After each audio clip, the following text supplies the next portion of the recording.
Back to my channel, Everything Marketing. Today I'm going to be teaching you how to make a Google Sheets invoice through Google using a template. Now this is only going to take a few minutes, so let's get right into it. Before I do get into it, I am on the road to 1,000 subscribers. So guys, if you could please go down, drop a subscribe, and even turn on that bell icon so you get free videos on how to improve your business every week.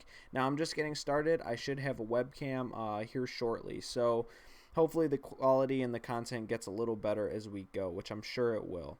Now go to Sheets right here on your main Google bar. We're actually going to head down to Template Gallery right here.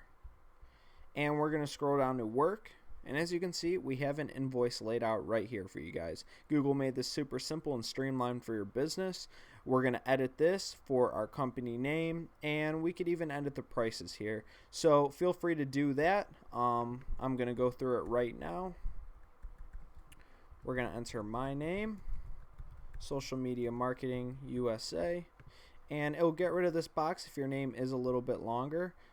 Just merge these right up here, merge cells.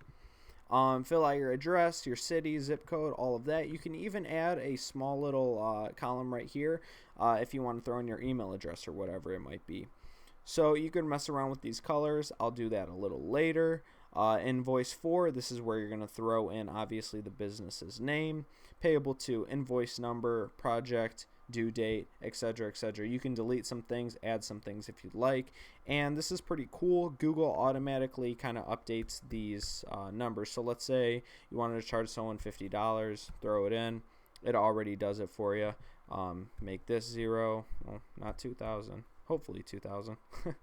Negative 50. As you can tell, it kind of does the adjustments for it. If you want to make a sales tax, like a bar for sales tax, you can simply add it in. Just copy these over and add a sales tax button. You're actually going to have to, make those adjustments accordingly. But pretty much you have everything you need for a free invoice. I see a lot of these companies out there charging for invoices and that sort of thing, which their invoices do look very good.